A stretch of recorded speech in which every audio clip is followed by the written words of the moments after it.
Since I've already put together a fairly hefty video with my review and thoughts and in-depth critique of Mars 2120, a 2.5D sci-fi Metroid-like, essentially, that asks, what might a Metroid Dread at home look like? And I don't mean that disparagingly, I mean what would happen if a team was ambitious enough to try and create a Metroid Dread style game, but on an indie budget, as opposed to with Nintendo's whole array of first-party developers. And that's what we've got with Mars 2120. It's an indie game, it looks like an indie game, it feels like an indie game, but it's got a lot of really cool ideas, really ambitious ideas, really good exploration, really good zone design, really good ability design, a really good systems design that never quite lives up to that ambition because it's an indie title and I'm guessing they haven't got the manpower to spend hours and hours and hours on just getting that feeling of the game, the tweaking of animations and hit connections and feedback for the player exactly right, which of course is something that Nintendo, with Metroid Dread, was able to spend all the time and money on the world on. Same with Prince of Persia: The Lost Crown, a big budget 2.5D release. This isn't that. It's got a lot of scope, it's got a lot of ambition, but it hasn't quite got to the feel. For me, it's still fun. It was fun enough for me to finish, and actually I had a really good time mapping the game out. Do you need this map? No. In-game, there are accessibility options that will let you reveal the entire map. Almost. I'll get to that in a second. It will reveal the entire map. You can choose the full map option and put it on. You can also show all the icons. But there are some things that it doesn't do. And let's zoom in for this. First of all, and this is a little bit spoilery, but you're looking at a map guide for the game. This room here, Arachnid Nest Connection, this is the one that I mentioned in my review video that doesn't actually show up on the world map. It's the only room in the game, in the build that I played at least, that has an actual map that doesn't show up on the world map. So that's where that is. The connections between zones I have all drawn on. And I've drawn them on because actually that is something that I did find the game was lacking. Even zoomed out in-game with the world map screen, you can see the blocks of the zones. But actually, as I was going through, I was like, where does this connect to? Which bit does this connect to?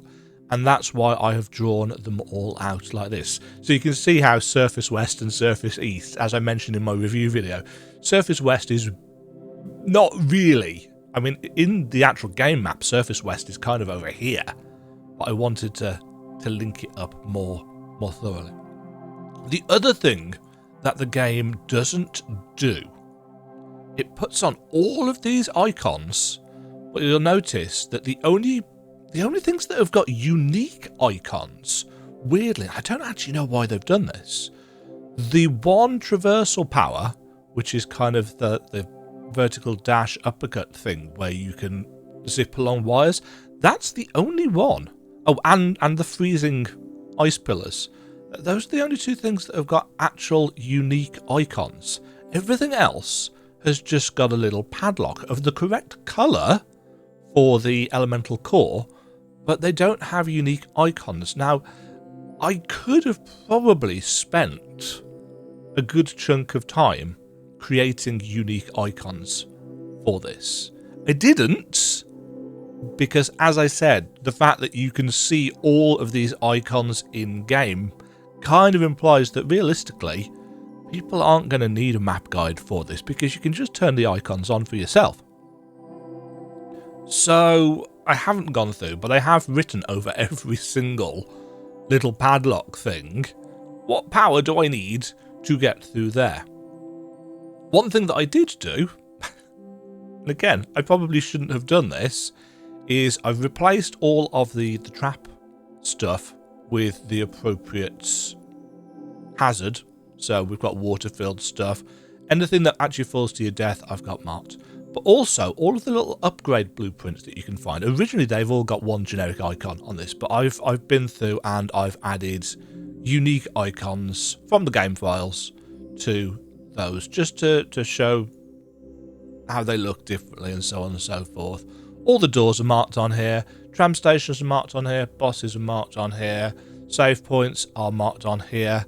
The little version of the save point icon are the actual checkpoints that you can find. You got tips, you got tricks, you got notes, you've got all of the Metroidvania powers that are on here. Lava pits are also on here. There's loads of text on this. I've put quite a lot of text on this, just for this is what you can do here. Like, this is an unmapped section. After you defeat the boss, you go here. This room here, I was completely confused about, because for some reason, on my version of the game, it was probably a bug, this didn't show up after I'd defeated the boss and I'd gone up here. So I spent quite a while trying to get back to this area, and of course you can't do it. It's just an after the boss area to link you back up with this one-way door at the top. But hopefully that will be fixed in the final game. But yeah, short video. Well, short for me anyway. The Mars 2120 map is available over at the usual places. Head to demajen.co.uk and mycoffee.com page to find the various versions of this. As I said, I actually had a really good time mapping this, getting the files sorted, getting all the icons sorted. It cemented for me the idea that the team really knew what they were doing when it came to Metroid-like or Metroidvania map design. Because the exploration, just looking at the map, how things are arranged, how the different upgrades and powers are dotted all over, how the backtracking works, it's all really, really good and shows really good understanding. But the actual gameplay and the bosses especially were, in most cases, just a little bit of a letdown, either dying really fast or dying really, really slow. And it was one of many niggles that threw the whole experience off. I still think people should play Mars 2120. I don't necessarily think it's a super amazing, competent release. I think there are just too many niggles, or at least there were, in the preview build that I played.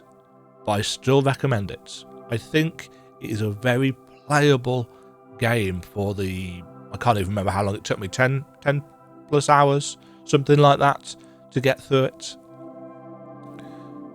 Have yourselves a wonderful day, folks. Thank you as always for the support. Mars 2120 is out now on Steam.